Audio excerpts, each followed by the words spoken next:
पापा हम लोगों को कब छोड़कर चले गए? जब तुम 5 साल के थे तब चले गए थे बेटा। भाई दिमाग घुमा देगी ये मूवी। अगर तुम सिर्फ टाइम पास और एंजॉयमेंट के लिए मूवी देखते हो तो यकीन मानो ये मूवी तुम्हारे लिए बिल्कुल नहीं है, क्योंकि ये मूवी मांगती है पूरा फोकस। तुम्हारे दिमाग की बंद नसें खोल दे ऐसी सिचुएशन या ऐसी स्टोरी है गाइस। तुमको पर्शियन शायर रूमी पता है क्या? उसने एक बात कही है, एक इंसान के अंदर रोशनी जगानी हो तो उसको चोट लगनी जरूरी है। अस्सलाम वालेकुम गाइस, आप देख रहे हैं HM मैन और मैं हूं हसन जट। तो आज की मूवी का नाम है ब्लिंक, जो कि science fiction, music, thrill, mystery से भरपूर है, जो कि एक आउट ऑफ माइंड मूवी है। अगर बोला जाए तो मूवी खत्म हो जाएगी लेकिन आपकी कंफ्यूजन खत्म नहीं होगी। मैंने उस बुड्ढे को देखा था एक बुक शॉप में। मैंने उसके पास जाने के लिए ट्राई किया था, इतने में वो गायब हो गया। सोचो, आपको आपका फ्यूचर नजर आ रहा है लेकिन आप प्रेजेंट में हो, और एक शख्स है जो सिर्फ आपको ही नजर आ रहा है। लोगों को आप उसके बारे में बताते हो तो लोग आपको पागल समझते हैं।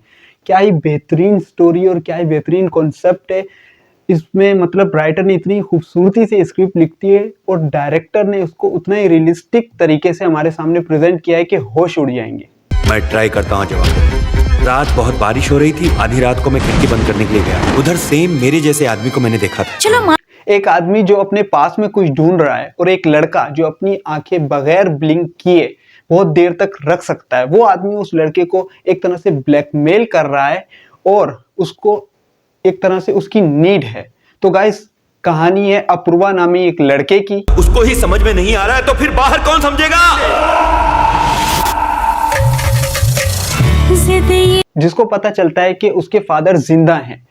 तो अब ना सिर्फ उस शख्स को उसकी नीड है, बल्कि हमारा जो हीरो है यानी अपूर्वा को भी इस चीज की नीड है और इस चीज की क्यूरियोसिटी है कि मेरे फादर अगर जिंदा हैं तो वो कहाँ है और कहाँ गायब है और कहाँ है वो। मतलब वो बचपन से अपने फादर से नहीं मिला, ऑलमोस्ट छोटा था और उसके फादर कहीं गायब हो गए। तो अब उसके अंदर भी ये क्यूरियोसिटी है कि मेरे फादर कहाँ गए। तो गाइस, इस मूवी में टाइम ट्रेवलिंग एक ड्रॉप के जरिए दिखाई गई जो आंख में डालते हैं और उसके बाद अगर आप आंख ब्लिंक कर लेते हैं तो आप वापस आ जाएंगे। जितनी देर तक आप आंखें खोले रखेंगे बगैर ब्लिंक किए उतनी देर तक आप फ्यूचर में घूम सकते हैं।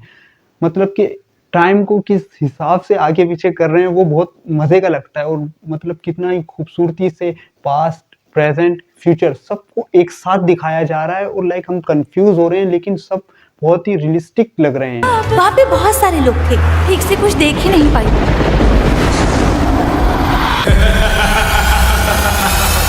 अपूर्वा उस शख्स के साथ मिलकर टाइम ट्रैवलिंग स्टार्ट करता है और माजी के यानी पास्ट के जो सवालात उसके दिमाग में घूम रहे हैं कि मेरे फादर कहाँ हैं और कहाँ गायब हो गए हैं, उनको सॉल्व करने के लिए एक तरह से टाइम ट्रैवलिंग शुरू कर देता है।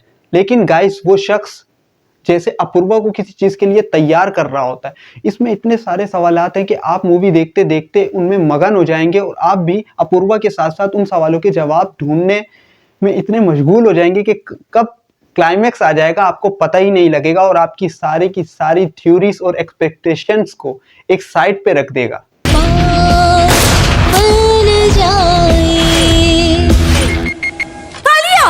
देखो तुमने। तो guys, climax out of mind है या मतलब आउटस्टैंडिंग है। मतलब क्लाइमैक्स खत्म हो जाएगा, मोबाइल साइड पे रख दिया जाएगा, लेकिन आप अभी भी मूवी के अंदर हैं, उसकी थ्योरीज को जो कहते हैं सॉल्व कर रहे हैं। मतलब क्लाइमैक्स में हमें हमारे सवालों के जवाब तो मिलते हैं लेकिन ऐसा लगता है कि हमारे अंदर कुछ और सवाल भी जन्म ले चुके हैं। तो हाईली रिकमेंड है ब्लिंक मूवी। मतलब बेहतरीन मूवी है यार, मुझे तो बहुत मजे की लगी। अभी भी मैं मूवी के अंदर ही घूम रहा हूँ। तो इसी के साथ मुझे दीजिए इजाजत, मिलते हैं नेक्स्ट वीडियो में। अल्लाह हाफिज। लेकिन तुम आधे घंटे तक, सीधे आधे घंटे तक ब्लिंक करे बिना रुक सकते हो।